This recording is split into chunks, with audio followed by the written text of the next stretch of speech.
What's up everyone and welcome back to the channel. So I'm installing coilovers on the WRX track build, and the number one question I had when researching and going to install was how do I make sure my tires won't rub? So I recently got bigger wheels, bigger tires, and they rubbed as soon as I put them on and I had to roll the rear fender. I already know since I'm lowering the car, they would rub again, and I wanted to figure out where. In this video, I'm going to show you how to install coilovers so you ensure that your tires never hit any piece of your car if you don't want them to, and I'm going to talk through the pieces from other videos that might make sense for your use case, but don't make sense for my use case since this is a track car. Alright, first step is to lift it up on the quick jacks, take off the wheels so we can actually access the suspension. We have the car up on the quick jacks, we have the wheels removed, now we need to remove the old stuff. First thing we did was hit everything with some penetrating spray, so we'll need to remove these two bolts, the bolt that holds the brake line and the bolt that holds the ABS. We will also need to remove these three bolts up here.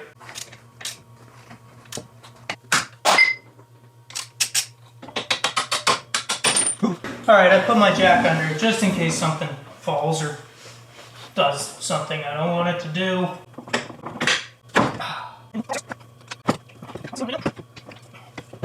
Alright, the old one is out. Before we put in the new ones, we want to remove the spring.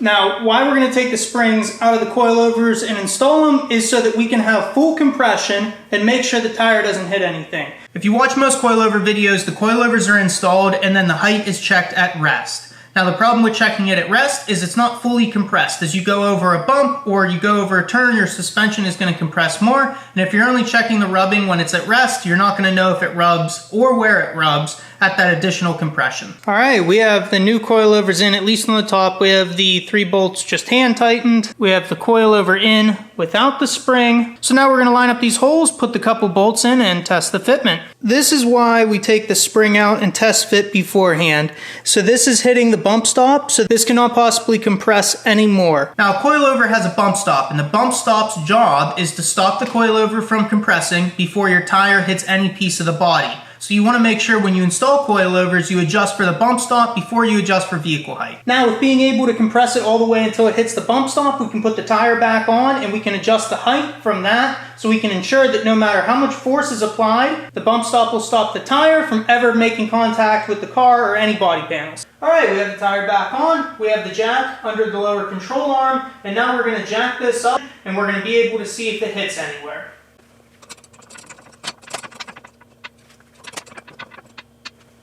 So now we got the tire back on and we're able to check clearance. Now to do this, we also disconnect the sway bar so it has the full travel. If you don't disconnect the sway bar, when you lift this up, the sway bar is going to try and keep it down because the other side's down. This is the spot where my wheel's going to hit first, so I could drop it down a little bit lower and it's going to rub a little bit at full compression. I got tons of room up here, and then I have tons of room back there as well. So if we could see right now, the wheel will spin freely.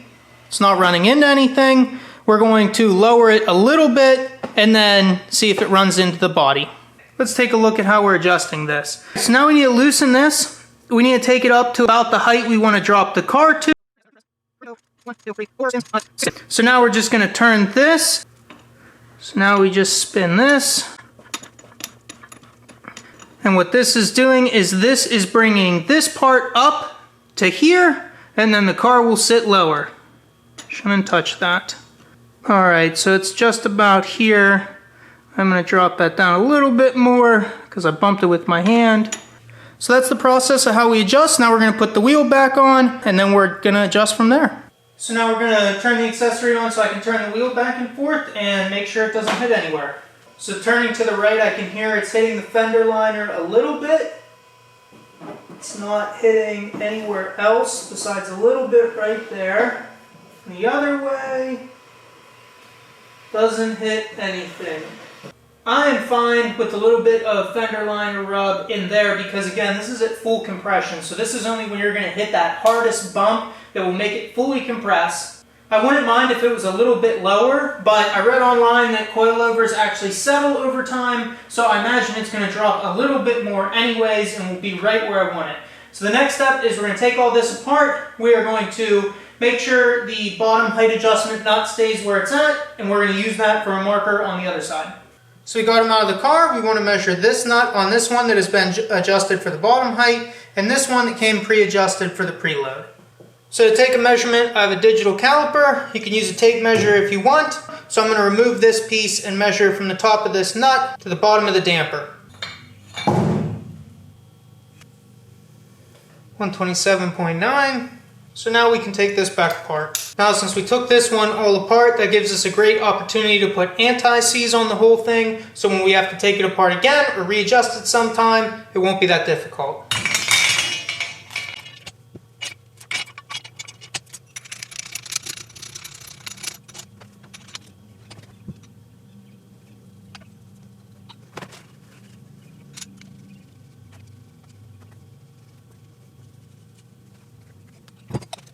Now that we have the Permatex applied and it tightened, this says 1/4 of an inch preload. So if we measure the outside of this spring, because it is not, it's more than 6 inches, great.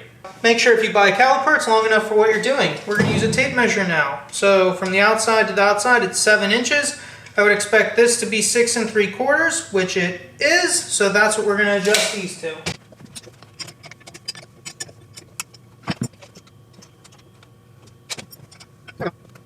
So now to lock these, there's an Allen key. So now we're going to reinstall the bottom collar. Somewhere right around here.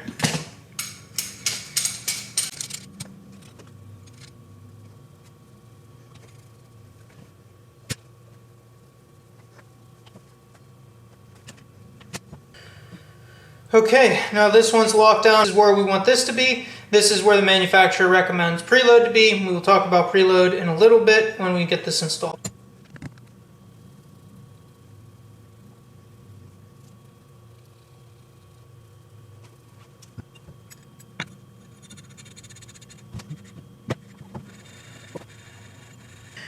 Okay, now everything's adjusted, ready to be thrown back on the car. I'm going to go ahead and do this one, but I'm going to do this off camera. I'm going to take it apart to apply the anti-seize, and then I'll get it installed on the other side. We don't need to repeat that process for both sides because the max compression and clearance should be about even on both sides. Alright, now that everything's installed, let's talk through the piece that people argue the most about, and that is adjusting the height once this is installed. So in one method, everything we did up to this point is skipped. They're thrown in at this point, and then height is adjusted from this bottom nut. The problem with that being that you can never test for full compression. So I'm going to throw the tire on, and I'm going to show you what I'm talking about. And now here's the gap we see if we have the spring installed and using the floor jack to jack it up. Because of the high spring rate on the spring, it takes 450 pounds to compress this 1 inch. The front of the car does not weigh enough to fully compress the spring. Point here being not that you need to leave that much of a gap when installing coilovers, but it's the difference between jacking it up without the spring and with the spring. So you can see there's another couple inches of clearance. If you end up closing all that gap in clearance, whenever you hit a bump, your tire is going to smash through your fender liner, the fender, anything like that. So now that we have Bumpstop adjusted, let's talk about the 2 ways we could make this car lower and the risks involved with them. Okay, so the 2 ways to make this car lower are those 2 cyan collars.